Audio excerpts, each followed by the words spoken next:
Class, this is part one of chapter 11. There are two different videos that you will have for chapter 11, one on the economy and one on politics. So in order to get us started on this discussion about the economy, let's begin by just discussing some uh, vocabulary. So, the economy is the social institution that organizes the ways in which society produces, distributes, and consumes goods and services. So, the first distinction you want to make sure that you know how to make is between the concept of goods and the concept of services. So, goods are objects that have an economic value to others. Whether it's basic necessities like food, clothing, shelter, or wants, right? Like our, fancy technology and a lot of our consumer goods, our designer clothes, the whatever the popular toy is for kids every holiday season. So all of those are goods. Services are economically productive activities. So it's not a direct physical product, but it is an activity that once again has an economic value to others. So that would be something like medical services, hospitality, tech support, education, childcare. All of those would be services. Now, economy does not always have to involve currency. So the barter economy, for instance, was based on the exchange of goods and services rather than money.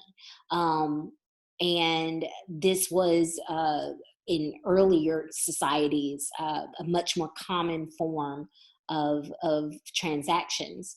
Of course, nowadays, most of us want to get paid. So when you start thinking about, okay, well, what does the economy look like when you are now trading goods and services for money? It brings up two new terms, the formal and informal economy. So the informal economy is all income generating activities that are not reported to the government as required by law. Now, obviously, this can be illegal things like guns, pirating music and movies, drugs, sex trafficking. But it doesn't have to be illegal. It can be illegal largely just because it's not reported, meaning that you are not following the kind of proper procedures as established by your government about, setting yourself up as a legitimate business, getting licensed, paying taxes is normally the big one. And so this would be things like, if you make a certain amount of money off of garage sales, or selling items on eBay, or working as a house domestic or babysitter. A couple of points about the informal economy before we turn to the formal economy. Although a variety of people participate in the informal economy, a lot of people are people that are lower income, and as well as women are more likely to participate in the informal economy, largely related to the services of being a domestic, or childcare, as well as immigrants, particularly undocumented immigrants, participate in the informal economy because obviously this is a way to get paid when you lack the documentation to work legally in the formal economy. Now, the informal economy might sound, pretty advantageous in the sense that you're making money that's not being taxed. But a big thing here is that you lack protections. That would include everything from healthcare to unemployment benefits. If you get injured on the job, workers' compensation, disability, all of those types of things obviously don't exist in the informal economy. So the formal economy is the work-related activities that provide income and are regulated by government agencies, because government is the regulator of formal economy, and they regulate the economy in a variety of ways. Businesses must register with governmental entities. They have to report to the IRS, obviously, everything related to their profits, but also in terms of like their hiring practices. The government regulates wages, conditions, health and safety, the environmental effects that your business has on the environment, product quality. There are a lot of ways in which the government regulates the economy beyond just taxing businesses and taking income tax out of people's paychecks. So before we talk about what our economic system looks like today, one way we can think about economic systems over time, or one way that we can describe them, is using Linsky's typology, where he talks about them in terms of their relation to industrialization. And so pre-industrial societies are societies that were before industrialization, and there were largely two time periods associated with this. There were the hunting and gathering societies, where a lot of these societies, early societies, were barter economies, if they existed at all. Some of them were just subsistence societies where people had just enough to kind of live, did not really necessarily have a lot of surplus. These societies grew, they became more stable. Thinking back to our discussion from last week, they went through the epidemiological and demographic transitions, and they grew into what we call pastoral and horticultural societies. Societies that, instead of hunting for food and gathering what existed already in nature, you grew your food and you raised livestock. And so in this way, human beings had much more control over their environment. It allowed them to build more established settlements, larger settlements. It moved people past subsistence farming into having surpluses. This is where we started to see some specialization and the real growth of the formal economy, as we began to rely a lot more on currency than exchange of goods and services, happened during this time period. When we reach industrialization, in industrial societies, this is where we see a shift from people largely working in the agrarian field, whether it was raising livestock or growing crops, to working in factories. So we see the beginnings of the much more bigger cities that build up around these factories. People are now working for wage. This is the kind of growth of capitalism in the capitalistic era. And because people are working for wages and they're not raising their own food and they're not, making their own clothing, this is also when we start to see consumption increase.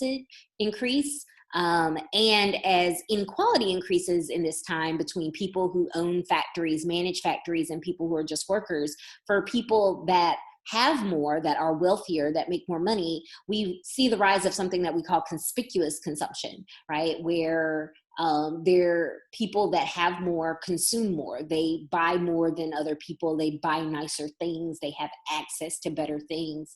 In a lot of ways, this is continued through till today. As we get towards the end of the industrial era, in the 1960s, 1970s, we start to see the rise of the service sector, because as we start to produce less in America, our factories, factory work becomes a little bit more scarce. A lot less stable than it was for that past 100 years. It's not that people go back to being farmers, but instead we see that rise of service work. So instead of producing a good, you are engaging in work that produces that, service that has economic value. And so now the era that we live in is what we would consider to be the post-industrial society, the birth of the information age. Began in the 80s, definitely escalated into the 90s with the development of, the World Wide Web and the dot-com boom. In the post-industrial society, the service sector is the largest sector. It is the one that most people work at.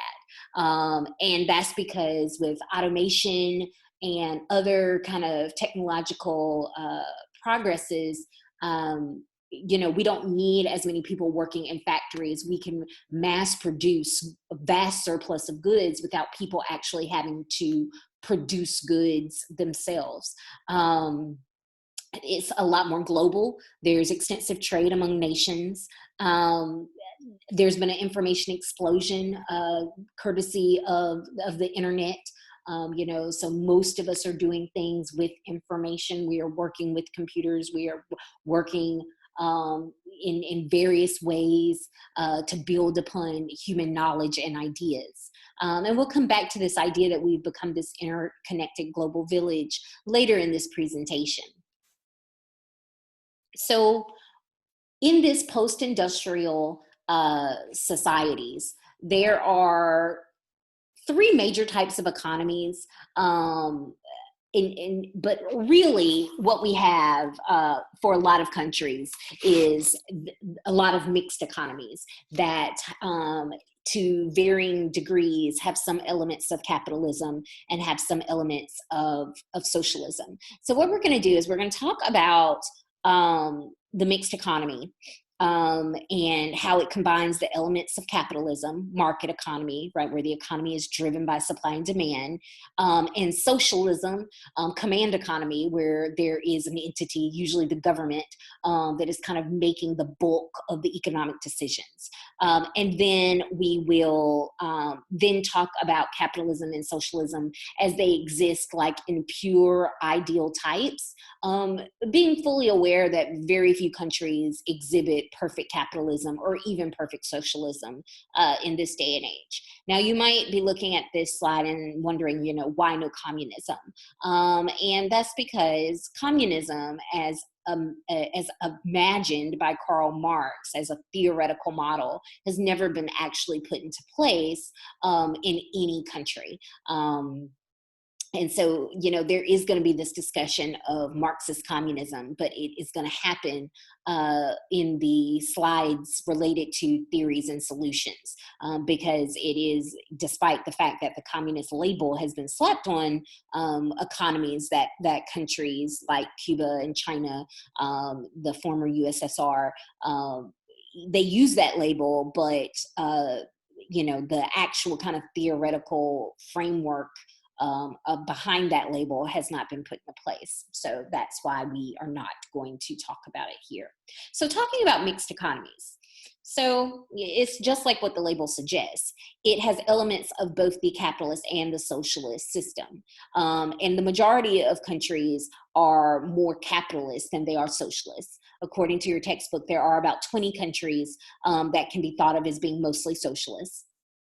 And there are kind of two specific types of mixed systems that your book illuminates. One of which is called state capitalism, where the government works closely with large privately owned companies to provide goods and services that they feel like are necessary for their population.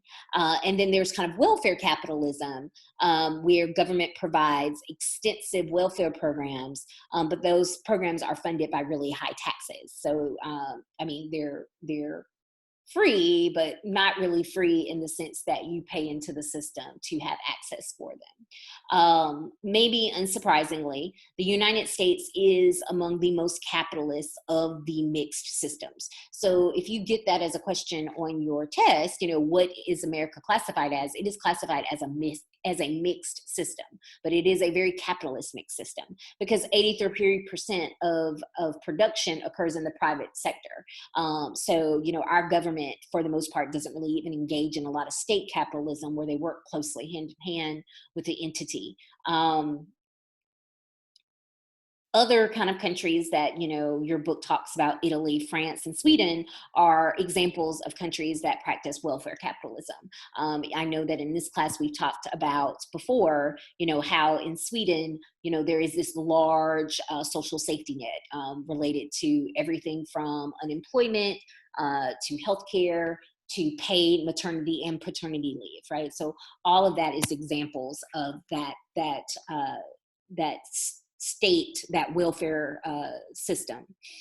This gives you just an idea of which countries have what your book calls greater economic freedom, just meaning that the government has very little constraint over that kind of economic flow. People can work in different countries. They can pick up and move their businesses to different countries. They can sell their products all around the world.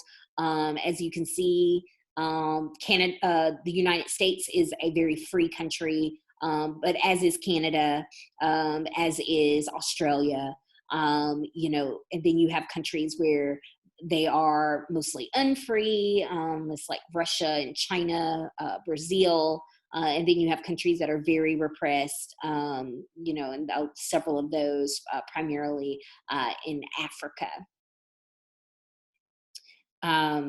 And then before we go back to talking about the pure types of capitalism and socialism, one last graph here, once again, just kind of showing that if you look at how much of the GDP is being produced in the private versus public sector, you can see that at 83%, America is kind of leading that way compared to other high income countries. We have this larger share in the private sector, which is why, although we are a mixed system, we are much more so a capitalist one. And so this might have you wondering, you know, why aren't we just classified as capitalists? So the basic definition of capitalism can be kind of boiled down to, this is a system that has 4 distinct features. Number one, private ownership of means of production. As you can see, you know, 83% of our GDP is produced by private individuals. And what is motivating those private individuals? Well, it is the pursuit of personal profit. And so that means that they are paying attention to the market. So that's why we also refer to this as a market economy. They're looking at supply and demand, and as well as competition. Because in capitalism, you know, especially in America, we've tried to avoid having monopolies. Instead, we feel like that if there is competition, then the free market will kind of regulate itself. And then that brings us to the 4th distinctive feature. And it's this feature that really is what prevents America from being classified even 50, 60, 70 years ago as being a pure capitalist system. And that's that lack of government intervention. So for those of you that might remember from your high school days, discussions of Adam Smith and the invisible hand, you know, you might remember that term, that French term, laissez-faire. The idea that you should let the market regulate itself, free enterprise, that the market will regulate, that you don't need the government stepping in and doing things like establishing a minimum wage or establishing a maximum hour work week or making sure that there are protections in place. And obviously, because we just talked about this when we talked about the definition of formal economy, our government does do this. So this is the feature that maybe America falls most short on, and what prevents us from being thought of as a purely capitalist system. And I'm not saying that like that's a bad thing. If you think about all those things that I say, that I gave as examples of how the government intervenes, I think a lot of people would agree that that has made the society a better place for workers, as well as a safer place for consumers. Because of course, you know, everything from making sure that unsafe products are not released out into the market, as well as regulating kind of the impact that companies have on economies. All of that kind of is government intervention. And so socialism, of course, is as a perfect type, is at the opposite end of that spectrum. Instead of having a lack of government intervention, laissez-faire, instead, under socialism, the government owns the means of production, and the motivation is not meant to be the pursuit of personal profit so much as it's meant to be the collective good. So we're going to talk about these things in a little bit more detail, beginning with capitalism. A lot of this I've already gone over. One thing that I do want to emphasize, and why in America, you know, 83% of our GDP is from the private sector, but that still does mean that 17% is from the public, is from the government. And that's because in capitalism, you still have the public and the private sector.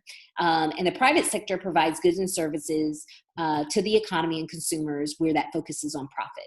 The public sector is the production and allocation of goods and services for the benefit of government and citizens. And so if you think about the things in our country that fall under the public sector, right? Education, in most places, the fire department, the police, in a lot of places, trash collection, in some places, mass transit, what else? I feel like the postal service. If you can think about the important role that all those things kind of play in our lives, making sure that our children have access to education, making sure that we have access to, law enforcement and emergency services, being confident that we can be reached by mail for, important communication, you maybe can understand why even a capitalist system acknowledges that there are some industries that perhaps should not be motivated by profit, that they do need to be motivated by this kind of collective good. But everything else that kind of falls outside of the public sector and in the private sector. And so in America, this can mean everything from, obviously the clothes you wear, the entertainment that you consume, as well as a lot of your utilities. All of those things exist in the private sector, which if it was a perfect capitalist system, there would be very little interference from the government. Now, we've already acknowledged that in America, we have a mixed system, so this is not perfectly true. And if you consider, these points, that what is economically efficient for producers is not always good for workers or community members, and that without government interference, the high level of economic inequality that we already have would probably be even higher, right? If people did not have to give their workers a minimum wage, if they did not have to provide, because of the Affordable Care Act, if they're a business of a certain size, if they didn't have to provide healthcare, all of this would lead to even greater economic inequality than what we already have. So there are some real negatives when it comes to capitalism. It creates uneven development. Some people do really well. Some areas of the country do really well. But then some people do not do really well, and it goes beyond just individual merit and hard work and work ethic. And same thing with, different parts of the country. It leads to inequality. Once again, this was that early concern of Karl Marx. It opens up a lot of class conflict. We'll talk about this more when we get to that politics section, but it can introduce corruption and exploitation. But then there are positives of capitalism as well. That competition between private individuals and that pursuit of profit does produce diverse and desirable products and services. It certainly helps push innovation as people compete with one another and compete for shares of the market. So this does encourage invention and creativity, and it oftentimes leads to a rise in living standards for a bulk of the population.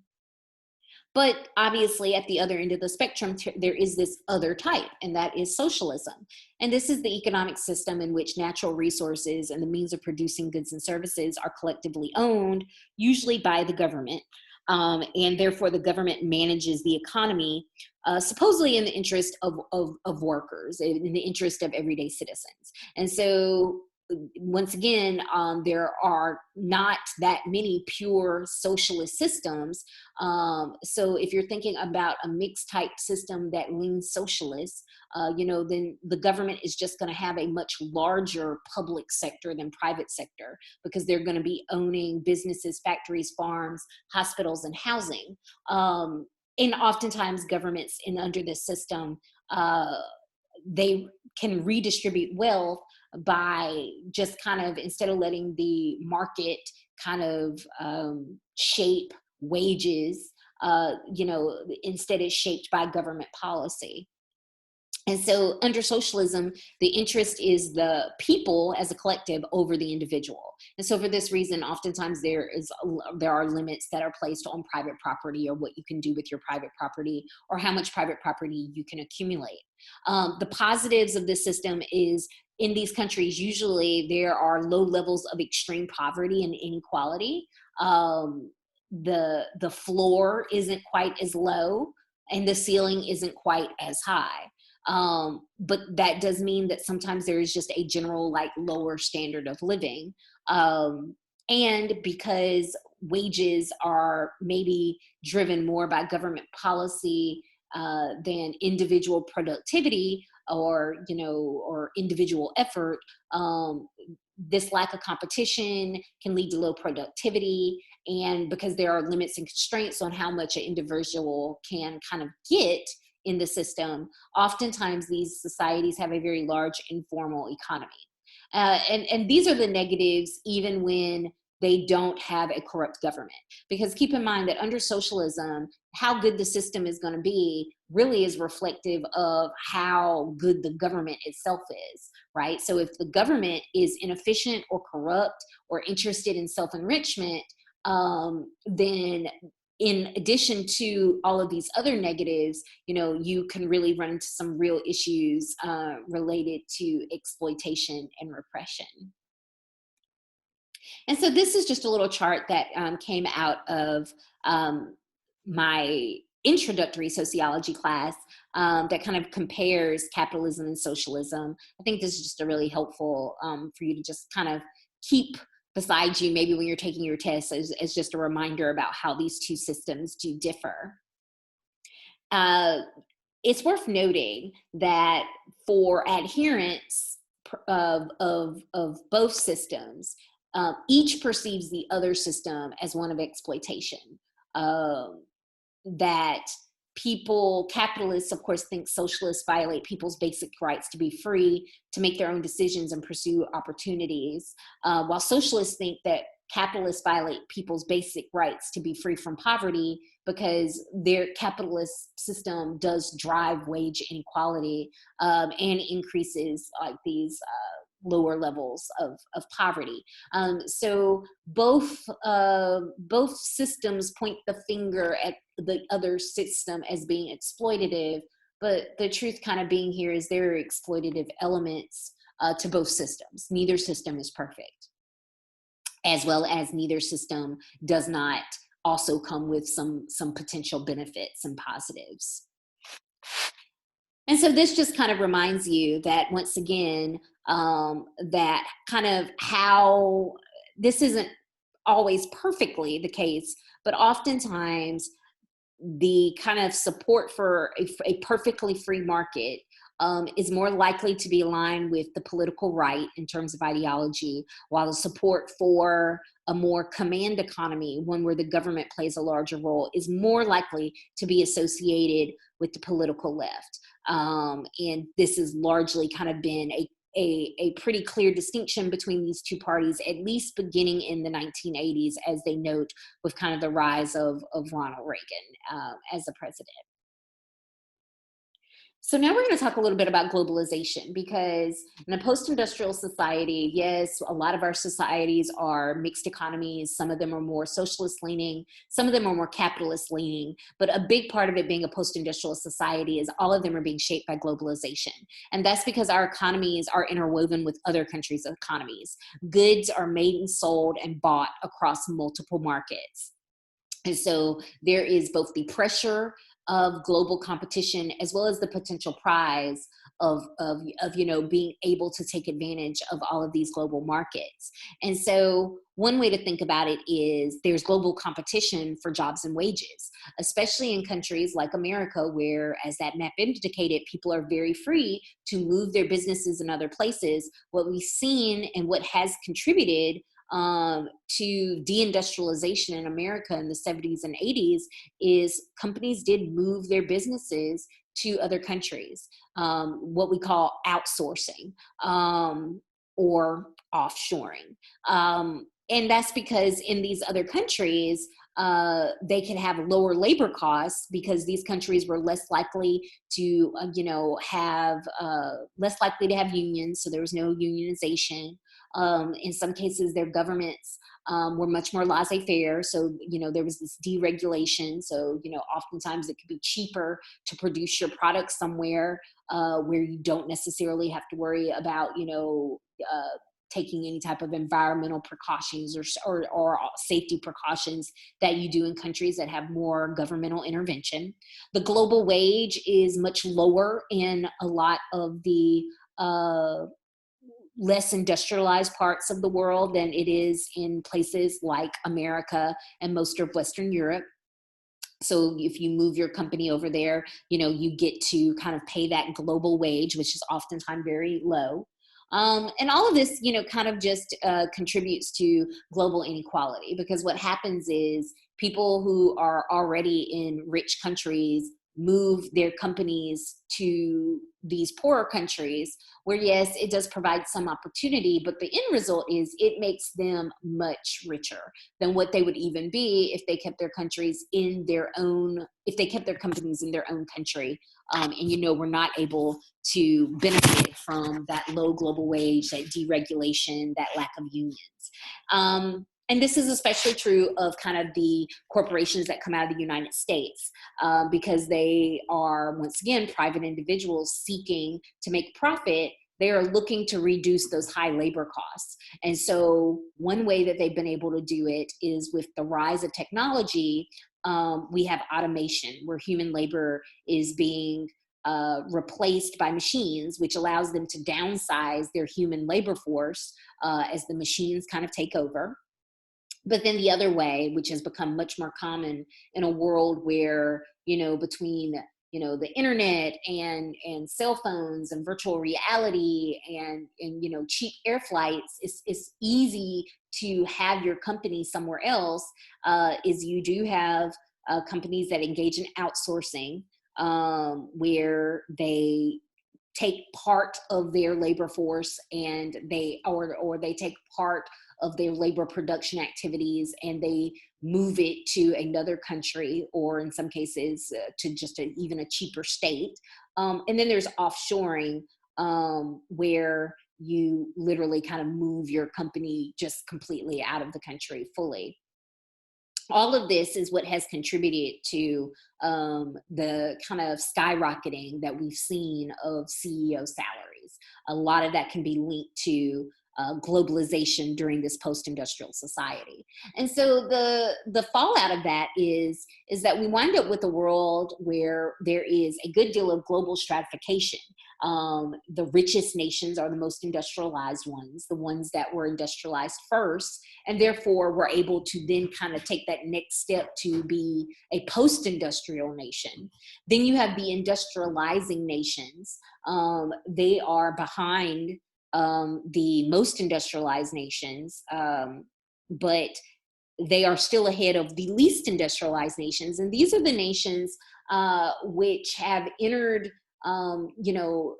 they are behind even from being industrialized, let alone post-industrialization, meaning a lot of their people are still farming or agricultural work, and not even necessarily factories. And, what this looks like in maps, I'll come back to the question about how did the world's nations become stratified in a second.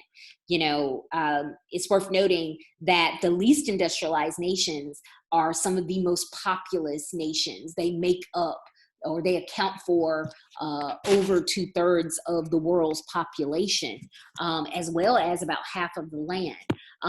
But they don't make a lot of money. And so you can kind of see this when you look at the income per person. So the most industrialized nations, the income per person, the highest one is Luxembourg, 77,600. And the United States, at the time this map was created, was fourth at 46,400. The industrializing nations, it ranges from like 42,000 to 6,000. And once again, and if you're like, well, 42,000 is more than what some of the countries are on the most industrialized list. And just know that, you know, there is more than just how much money a nation has that kind of goes into this designation. And then the least industrialized nations, as you can see, a lot of them are in single digits.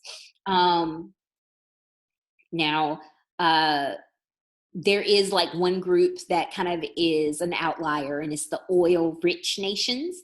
And so I'll go back to my slide where, right here, talking about the three worlds. The oil-rich nations of the Middle East are kind of like the outliers of this system, because they are, money-wise, oftentimes look like one of the most industrialized nations, or at the very least industrializing, but they had a very different pathway. And that's due to, of course, the nature of them having oil, a resource that so many people in the world want and need, that they have been able to kind of plot a semi-successful course without necessarily going the industrialization route, meaning there is not necessarily a lot of factories there. They are not producing goods, a variety of goods, which was the route that most of the most industrialized nations took in order to get that status. So how did this super stratified world come about? There's several explanations here. It's worth noting that a lot of the least industrialized nations are nations that were colonies for a very long time. You have to think that a lot of African nations were colonies of European superpowers well into the 60s in a lot of cases. And so when a nation is another nation's colony, and we as Americans may not appreciate that because we spent so very little time being a colony. But when a nation is another nation's colony, their raw goods and resources are used to enrich the country that they belong to. It's not used to enrich themselves or to build into their infrastructure or to develop, their own governments or develop the human capital of their people. And so what happened is then when colonization, having a colony, kind of fell out of favor, and a lot of African and South American, as well as some Asian countries, all stopped being colonies in the 50s and the 60s and the 70s. My apologies. My dog has a squeak toy that he has decided he's going to interrupt my video with. And 1-800-Flowers decided it was a good time to send me an email. So this video is going great.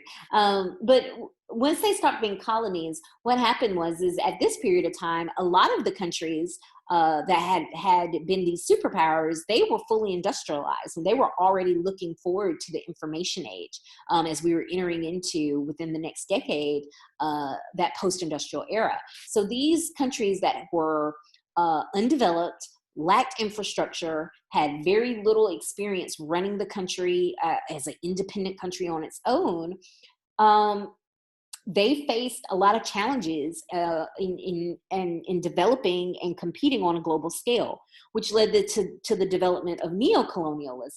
Because in order to make money, in order to be successful, they then wound up having to turn back again to the countries that they had belonged to when they were colonies, to get loans, to get them to kind of develop, to develop and invest in their country. And so it's just kind of created a loop where they have not been able to get ahead. And so because of this history, there is a sociologist, Wallerstein, that developed the world systems theory that just kind of argues that, another way of thinking about these three countries, or these three types of countries, the most industrialized, the industrializing, and the least industrialized, is to think about them in terms of their kind of place in the world system. Are they a core country, a country that is driving economic production and consumption and making money off of the global system? Are they a semi-periphery country where, they aren't doing that well, but they aren't necessarily doing that poorly? It's highly unlikely that they're going to become a core country. But like I said, things aren't going too horribly for them. And that's what the industrializing nations kind of look like. Or are they a periphery country? A country that largely doesn't have enough of what the core countries wants and needs, so they find themselves in this situation of being potentially exploited. And the kind of global spread of capitalism has certainly led to countries coming from, or companies coming from core countries moving into these periphery countries and engaging in labor practices that people feel like, oh well, this is better than them not having anything at all. But from like a real human rights, labor rights type of viewpoint, that's obviously not a very morally sound argument to make. Certainly, a culture of poverty exists in a lot of these periphery countries, these least industrialized countries. They are further behind on the demographic transition. So what you have is, they're more likely to have issues with gender inequality, where, women are not treated as full citizens in the labor market. There's less of an investment oftentimes in education, is still seen as just optional. People still have much larger families, which of course limits the amount of resources that exist with any one family. So all of those things are also kind of contributing to what is kind of keeping the countries who are at the bottom of the global stratification system there at the bottom. But, a question that your book raises, and one that I think is interesting, is, as America has strengthened its position in the global economy, have the businesses, American businesses themselves, become too strong in our own country? Do they have too much power? And this has always been a concern in a capitalist or a mixed system that leans capitalist, because of course, that fact that you have private individuals who own businesses. And so your book introduces several terms related to this: corporations, businesses with a legal existence, includes rights and liabilities separate from that of their members. So there are important reasons why you could label yourself as a corporation, and it has a lot to do with, of course, just legal protections that separate kind of what you do as a corporation from what you do as an individual. Your book notes that the largest 100 corporations control most of U.S. production. And that's because a lot of corporations can become a giant corporation made of smaller corporations. So for instance, they talk about how the Pepsi company, which of course we associate with being one of our leading sodas, it also owns things like Taco Bell, KFC, Frito-Lay, Pizza Hut, Quaker Oats.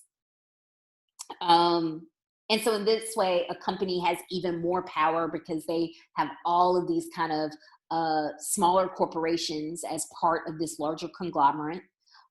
They also can accumulate power through what's called being an interlocking directorate, which is where, all of these corporations have boards that make decisions and economic decisions. And oftentimes people will be on the board of multiple of these corporations at the same time, which allows them to kind of align economic decisions across multiple corporations and multiple sectors. And of course, all of this kind of this growing power of corporations makes some people in America a little uneasy, because this seems like this is a workaround around the Sherman Antitrust Act, which was meant to prevent monopolies. Because as early as 1890, which is when the Sherman Antitrust Act was passed, there was concerns that you don't want an entire market to be dominated by a single producer. That, part of what's supposed to keep the market free and healthy and thriving, not just for producers, but for consumers and workers, is this idea of competition. But if you have a producer that pretty much just owns the entire market, then they have a monopoly. And so then they can pretty much set prices, and the prices don't have to necessarily be hindered by laws related to supply, demand, or competitions. Oligopolies aren't prevented by the Sherman Antitrust Act, but this is when you have the domination of a market by a few companies. And this is like the growing concern as we have the rise of these conglomerates. And so, your book just makes the point that at the time the Sherman Antitrust Act was passed by Theodore Roosevelt, it was because he was starting to see that when you have companies that are so big that they control a huge swath of the economy, they also are going to be able to pull the strings and dictate government policy. It's not just that they have a lot of control in the economy, but because the economy is also just very closely related to the state of the government in general, and that's why they use the term political economy, that monopolies also endanger kind of the health and welfare of our government. And that is why we talk about both of these social institutions in this chapter. So that wraps up our discussion of the economy, and we will be talking about politics in the next video.